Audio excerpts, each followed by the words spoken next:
¿Qué tal? Muy buenas. Aquí estamos en una nueva edición de Cultura del Vino, programa número 43. Como siempre, tenemos con nosotros a nuestro compañero Manuel Fernández. Muy buenas, ¿qué tal? ¿Cómo estás? ¿Qué tal, Rafa? ¿Cómo estás? Bueno, deseandito de catar este vino por segunda vez. Tengo que decir por segunda vez porque hoy se cambian las tornas. Hoy me he convertido en Manu Fernández, pero no como experto catador, no como, como lo que eres, sino porque, como suele ser habitual, él siempre ha probado el vino antes de venir al programa y en este caso, pues, es al revés. Bueno, no sé si lo has probado tú. Conozco bien este vino. Antes de nada, no te conviertas en Manu Fernández, quédate como un Rafa, mejor, que te va a ir mejor. No sé yo qué decirte. Bueno, el caso es que tenemos ante nosotros un vino, un programa dedicado a una bodega, a una familia, a una casa de tantísimo renombre que yo creo que es merecedora, ¿no?, de poder hacer un programa de este tipo. El por qué está hoy fundador como protagonista en este programa, a veces es al revés.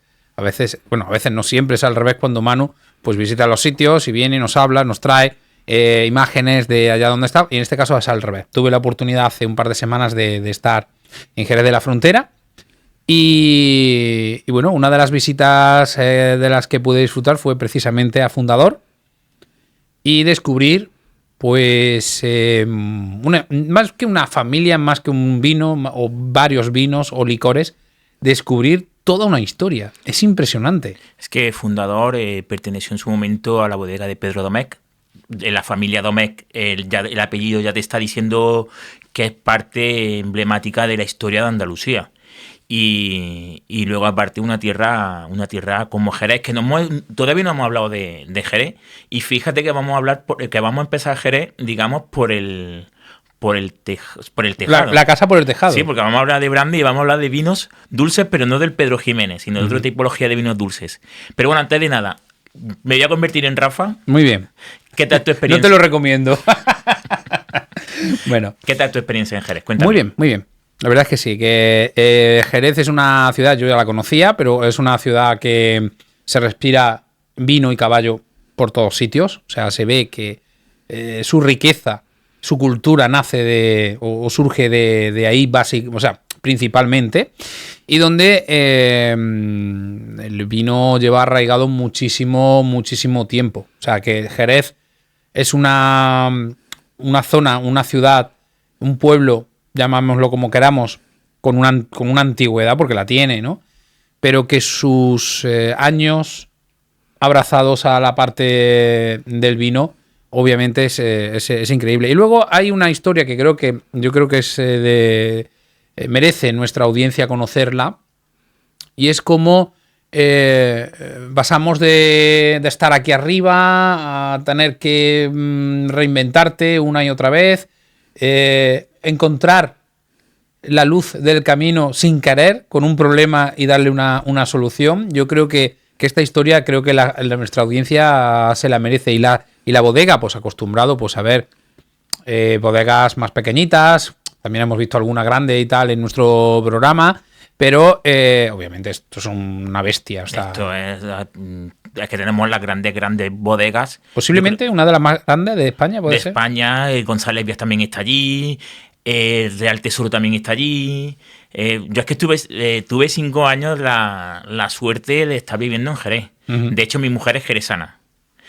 Un montillano, embajador de Montilla Moriles, casado con una jerezana. Uh-huh. Yo creo que hacemos un buen tándem en este aspecto. Y ya te digo, las grandes bodegas y es una ciudad que respira muchísimo vino. Tuve la oportunidad, Manu, al hilo de tu pregunta anterior, tuve la oportunidad de probar varios vinos, varios brebajes de esta casa de diferente tipología.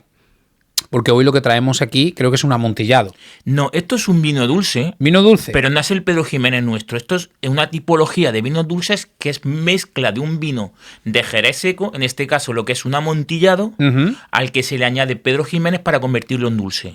Es que ahí es donde radica y por eso de toda la cata o digamos, bueno, sí, vamos a llamarle cata, pero más que cata como nosotros lo hacemos, fue una presentación de productos. Exactamente, quizá. Presentación más o menos de algunos de sus productos. Obviamente, los caros no. Las botellas de estas de que vienen en cristal y son nada de nada. Pero sí es verdad que de todas ellas le iba mandando a Manu, le iba mandando, mira Manu mira al otro, mira tal, no sé qué. Y estamos hablando desde el típico vermú, sí, ¿vale? Para bueno, pues para eso, para el tapeo, para iniciar una comida y tal, a pasar por fino, por amontillado, etcétera, etcétera. Y obviamente dulce, ¿no? Y de todos aquellos me dijo, Rafa, yo creo que este es el que debes de traerte. Sobre todo por la tipicidad. Hemos hablado de los finos. Por eso te iba a preguntar que ¿por qué? ¿Por qué quisiste este? Cogiendo nuestra Montilla Moriles, los finos, los amontillados, los olorosos, incluso los Pedro Ximénez, los vinos dulces de Pedro Ximénez tradicionales nuestros ya lo hemos tocado. ¿Por qué este? Porque es la tipología que aún nos faltaba por tocar y que es más emblemática, aunque existe en toda Andalucía, existe también en el marco de Montilla, pero es más tradicional de Jerez. Sobre todo, este es un medium, sobre todo los cream. Cuando siglo XVI, siglo XVII, realmente los vinos que se exportaban en su mayor cantidad a Inglaterra eran cream. ¿Por qué? Porque el cream se basa en un oloroso que tú necesitabas encabezar para poderlo embarcar y que hiciese el trayecto con el Pedro Ximénez buscando ese dulzor o mezclándolo con vinos dulces, que era realmente lo que gustaba en la época. Esa palabra tienen que quedarse con ella. Cuando hablamos de Jerez, de los vinos de Jerez, la palabra cream deben de quedarse con ella porque es clave. Históricamente sí, ya ha perdido relevancia porque a partir del siglo XIX ya empezaron a gustar más los vinos secos, pero históricamente cuando tú estudias el Jerez, del que te habla Samuel Pepys o el que te hable Shakespeare y demás, generalmente son vinos del estilo cream. Son vinos dulces, licorosos, diferentes a nuestro Pedro Ximénez. Cogen la base del Pedro Ximénez nuestro, pero se le añaden gambinos secos. Entonces tendríamos el Pale Cream, basado en fino. El medium, que es esta tipología, es un amontillado al que se le añade Pedro Ximénez. Y tendríamos el cream, que sería el oloroso al que se le añade Pedro Ximénez. A mí me interesaría muchísimo, y ahora si te parece bien, incluso tenemos un vídeo. Sí. Porque tú sabes que nosotros no podemos ir por la vida simplemente como meros espectadores y disfrutar de la vida, no. Tenemos que ir buscándole siempre la puntilla profesional a todo, ¿no? Y yo sé que a ti te pasa exactamente lo mismo. Y yo iba en la visita a las bodegas y yo, bueno, pues iba recogiendo material para poderlo ofrecérselo a nuestros oyentes y televidentes.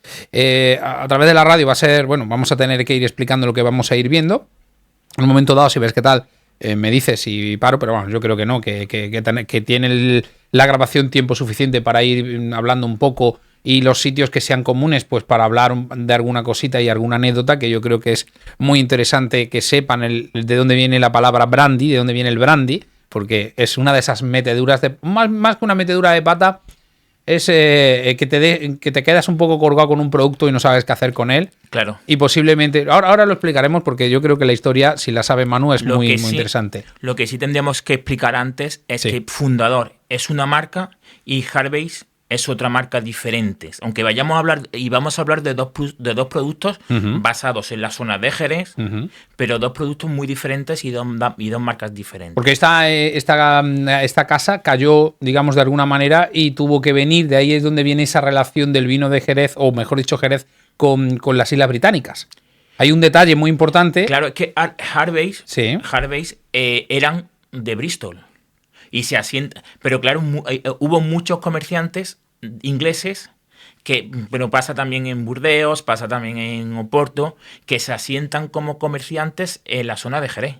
Y a partir de allá empiezan la exportación a la isla británica. Muy bien. Y una cosa importante que lo has dicho al principio del programa, y ha pasado un poco desapercibido, pero esta casa es la distribuidora oficial de la Casa Real Británica. No.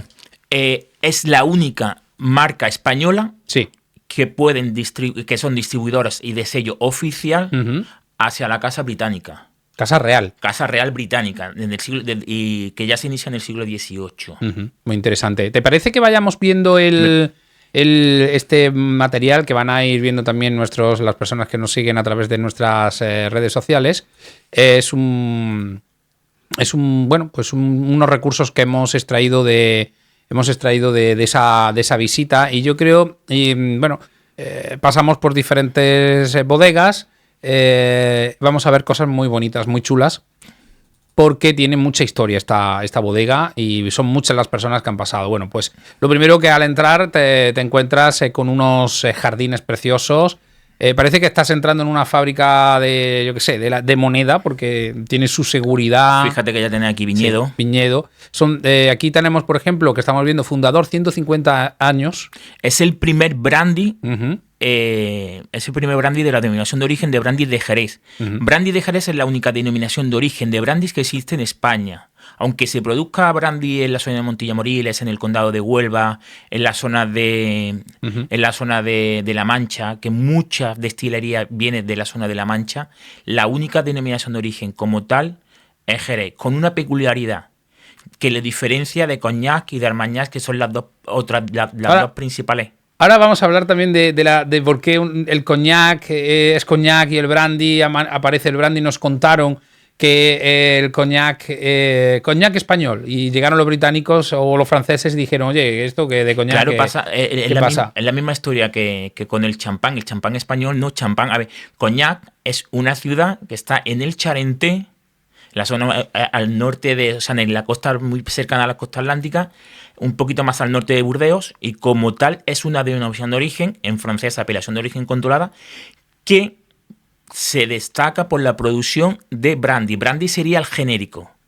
A partir de ahí tendrías un brandy con denominación de origen en la zona de Charentais, que sería el Cognac, y otra con denominación de origen en la zona de la Gascuña, que sería el Armagnac, como las tres principales zonas de elaboración de brandys en Europa. Muy bien. Bueno, aquí he parado un poco la imagen, porque en esta primera bodega que visitamos, vemos lo que ya vimos, por ejemplo, en el monte, que ya hicimos una parte técnica de nuestro programa, que era donde, bueno, veíamos el velo de flor, donde se veía que era una bota con una de sus tapas transparentes, sí, con metacrilato, y ahí se veía perfectamente. Y aquí lo que tenemos 3 botas, y uno de ellos es el fino, el sí, otro era un amontillado, y el otro no recuerdo cuál era. No me acuerdo exactamente, pero bueno, dependiendo, era como una mezcla de los dos. El medium. El medium. Que es este vino. O sea, teníamos el vino fino, que es el del centro. Sí. El amontillado, que no lleva velo de flor, que ya vemos. Sí. Dime. No, que es el que tendríamos más hacia la izquierda. Exactamente. Y luego mezclábamos los dos, ya diciéndolo así un poco en plan bestia, ¿vale? Y nos saldría este vino que tenemos. Que si te fijas en la tonalidad, fíjate cómo ya es más oscuro que los otros dos. ¿Por qué? Porque se le ha añadido el Pedro Jiménez Dulce. Mira, y aquí una cosa que te gusta a ti mucho, que es el terroir. Las albarizas, las diferentes tipos de albarizas. Y el mapa de la zona de Jerez. Los Jerez, ahí lo tenemos. Con respecto al mapa anterior, sí, hasta hace relativamente poco tiempo, tú podías producir vino, o sea, envejecer vino solamente en la zona superior, de Jerez superior, con 3 ciudades: el puerto de Santa María, Jerez y Sanlúcar. Eso ya ha cambiado, y ahora son 7 pueblos los que te recoge la zona de crianza del Jerez. Mira qué parral, qué bonito, la entrada al museo. Tienen sí, un museo donde, bueno, pues tienen prácticamente desde el origen hasta la moto del dueño, ¿no? Fíjate el alambique. Así es, eso que vemos ahí al fondo es un alambique, ese es para destilación. Muy bien. El cámara es bueno, ¿eh? Mira cómo has mencionado el alambique, se te ha ido. Y esto es para rellenar botellas. Para el embotellado. El embotellado. Ahí vemos a la chica, por cierto, muy buena la guía, tengo que decirlo.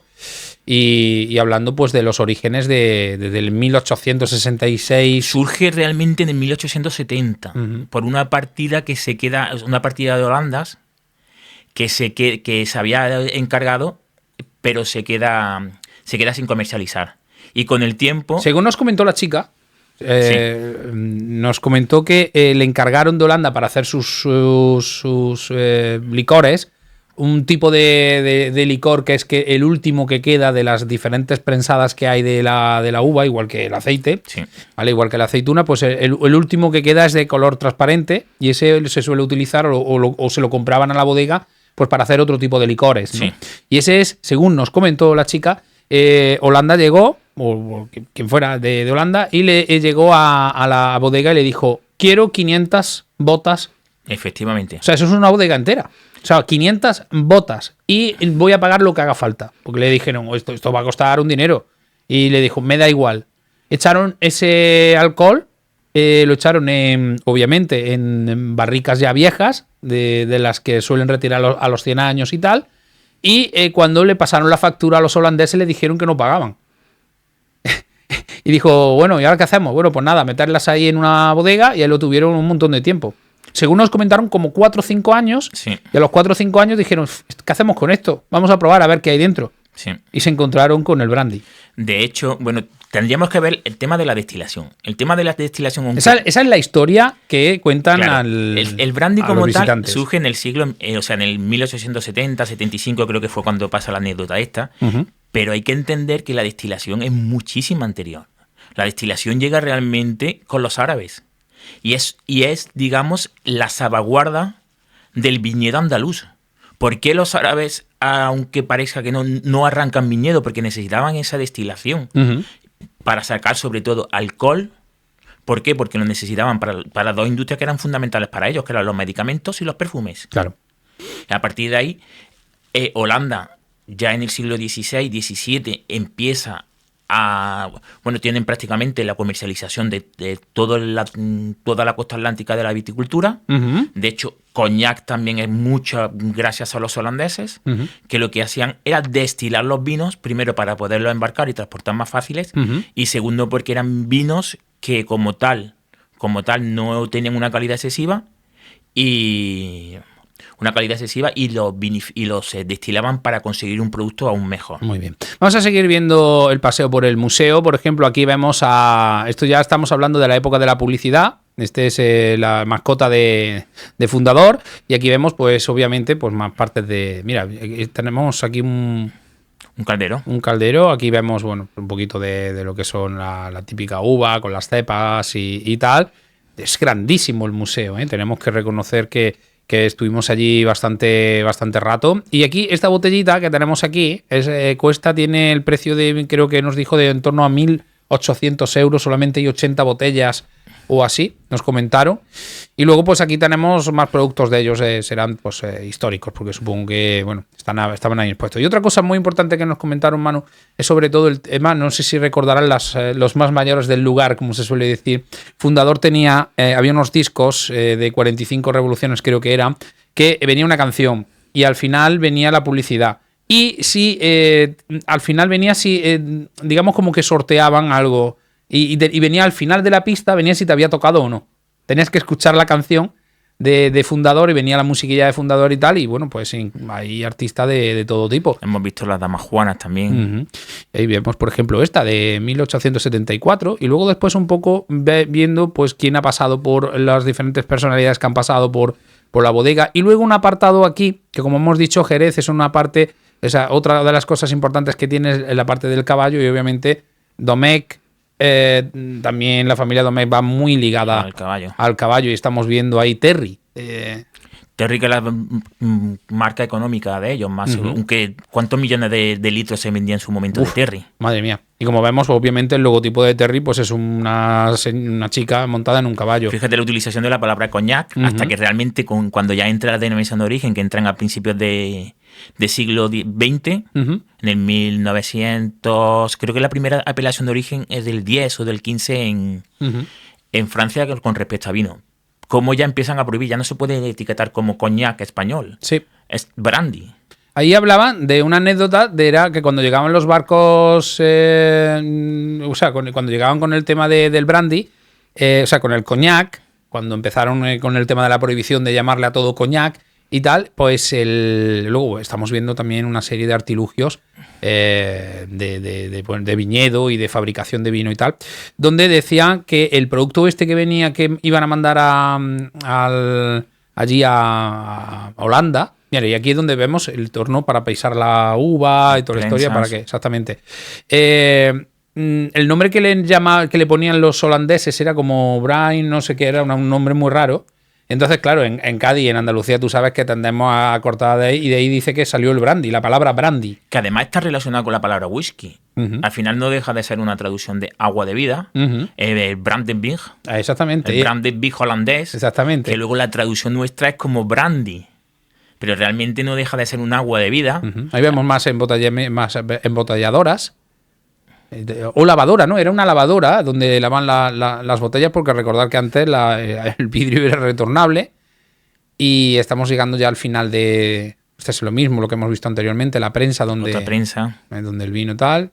Y ya pues volvemos. Y volvemos por los mismos pasillos, por la misma bodega. Ahí tenemos a señor Pedro Domecq. Pedro Domecq, histórico de la historia de los vinos de Jerez. Y esta bodega... Esta parte de la bodega es preciosa, con los mohos en la pared.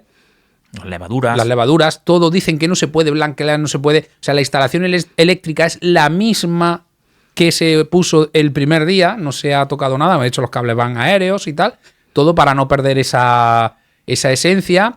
El tema de las esterillas para que no entre la luz, porque necesita unas temperaturas concretas. Claro, las orientaciones, el arbero debajo de las botas. Para mantener la humedad. Exactamente. Que se riega, dice que se riega todos los días para que mantenga un nivel de humedad. Tú necesitas sobre todo para la levadura, para mantener una constancia de un 70% de humedad. Y ellos lo mismo, y tener en cuenta que Jerez está en Andalucía y en invierno bien, pero en verano tiene que hacer un calor impresionante. Entonces dice que lo riegan a diario. En la zona de rodaje o de andadura es obviamente de piedra y tal, pero luego lo que es la zona que hay debajo de las botas es de arbero, que ya lo hemos visto en más de una ocasión. Aquí estamos viendo pues diferentes personalidades que han pasado por la bodega, pues gente de todo, del espectáculo, de la televisión.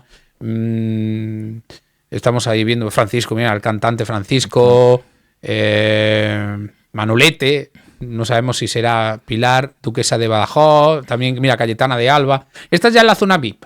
Sí. Esta es la zona VIP donde ya tenemos ahí, nos podemos encontrar pues a Carlos de Borbón, María Luisa de Orleans, a Juan de Borbón. O sea, estamos hablando de primeras... Mira, otra con el nombre de María de las Mercedes, de Borbón. O sea, estamos hablando de una bodega que tiene una tradición, y no solamente una tradición, sino un reconocimiento internacional impresionante. Claro, estamos hablando... Es que una de las grandes...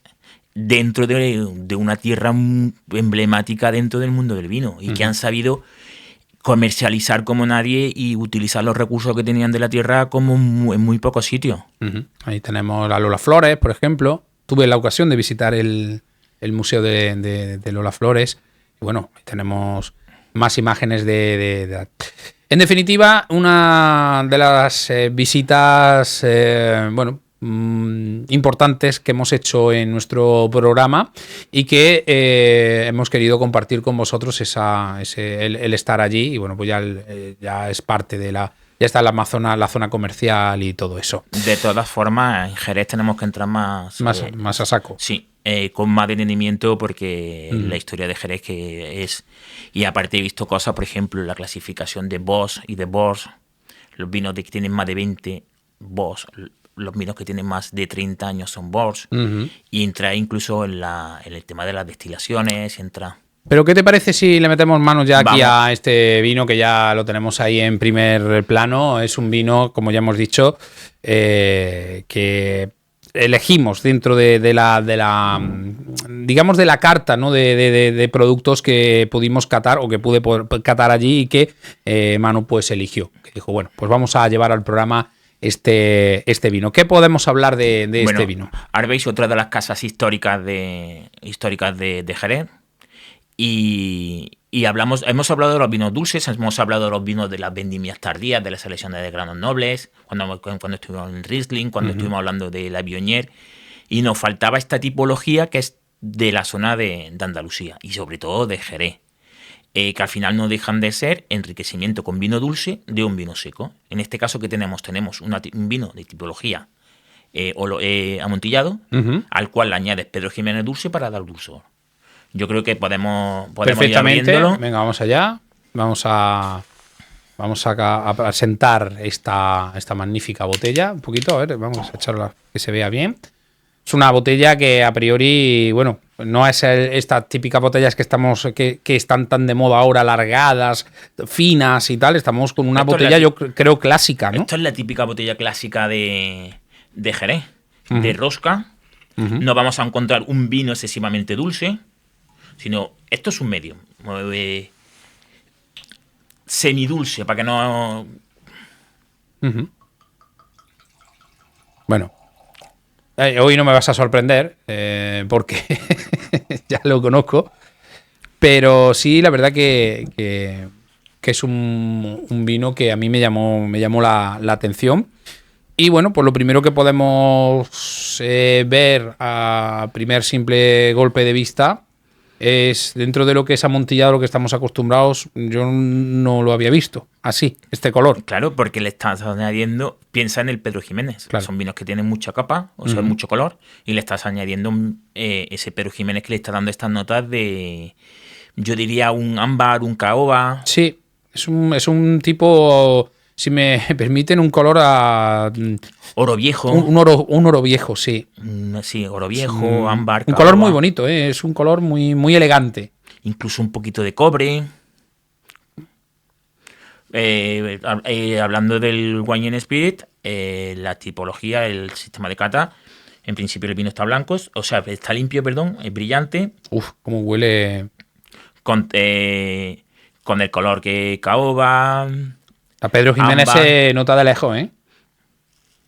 La nota dulzona de Pedro Jiménez la nota mucho. Muy, muy, muy, muy de lejos, ¿eh? Luego, el glicerol, claro, si estamos hablando de un amontillado, nos tenemos que ir mínimo por lo alto de los 17. Se nota la lágrima. 17, 18. Estamos hablando de eso, ¿no? 17 y medio. 17 y medio. Sí. Y luego ya nariz, fíjate lo expresivo que es. El vino está limpio, la intensidad aromática es media, incluso más que media. La calidad de la fruta madura. Y notas que te están llevando a las notas típicas del Pedro Ximénez, dulce, porque a mí me está dando chocolate, me está dando toffee, me está dando... Pero al mismo tiempo también me está dando esa frutos secos del amontillado, de la avellana tostada. No sé si estás de acuerdo conmigo. Sí. Sí, pero bueno. Yo lo que destacaría es eso. No se puede decir que no es hijo de su padre este vino, que la Pedro Ximénez está presente totalmente. Incluso notas de orejones, de albaricoques, fruta confitada, naranja confitada incluso. Y en boca...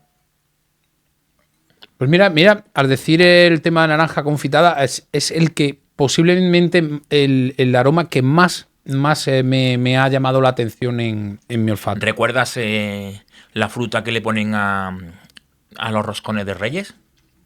Esa tipología de fruta. Esa fruta confitada, esa. Incluso luego también los orejones, el melocotón. ¿Almíbar?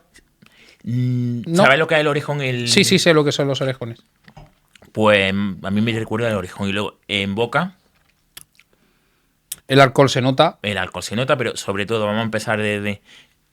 El dulzor se nota. Sí. Muérdete. O sea, no es un fino. O sea, esto que estamos probando, llevando a cata hoy, no es un vino fino. Estamos hablando que tiene... Sí, desde el de... Ya saben que mi parte es un poco más no es técnica, todo lo contrario, para que nos entendamos andando por casa.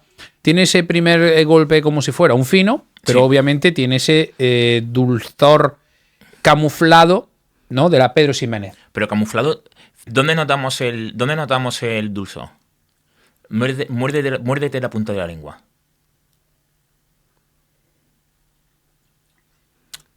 ¿La ves cómo se te ha activado?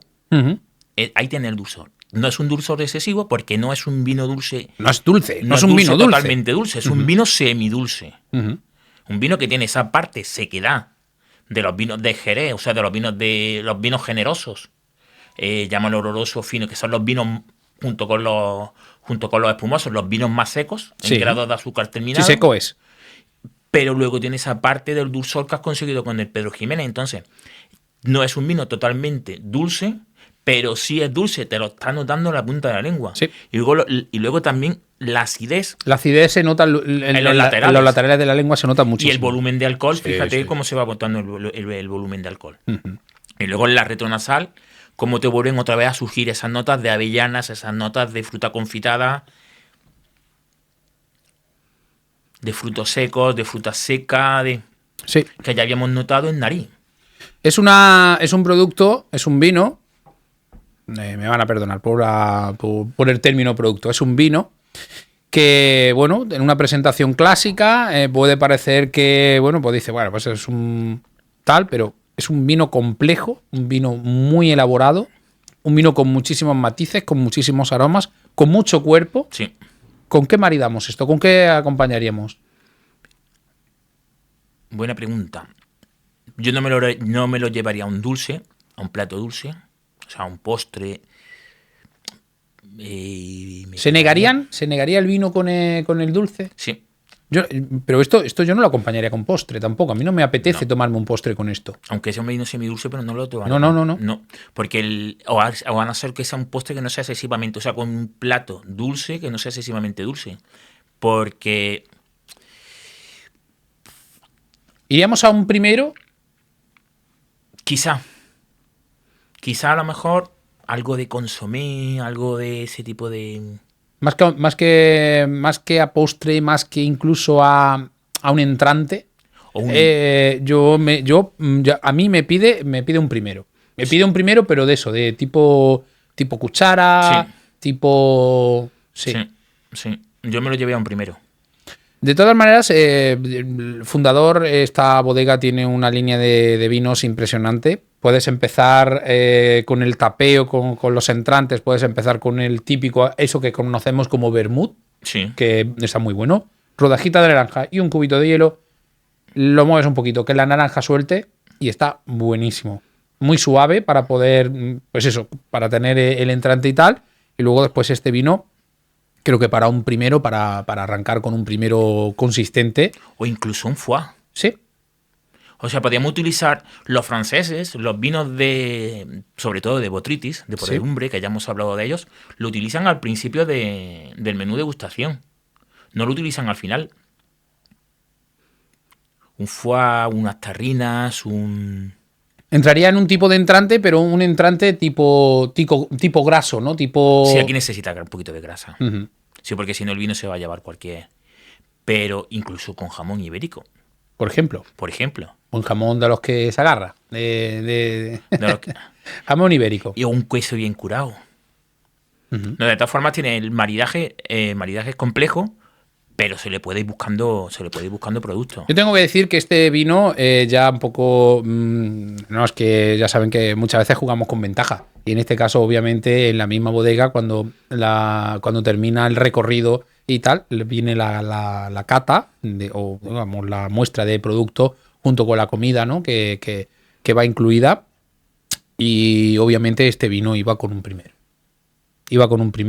Que si me apuras mucho, y creo recordar, era un salmorejo. También.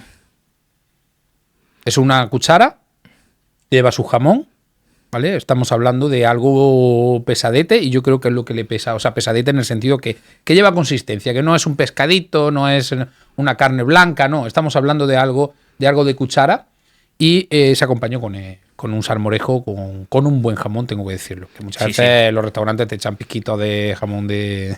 Nuestra gente no se puede permitir. La verdad que sí. Y más la gente que lleváis que en un momento dado hay un programa y le Rápido. destruís.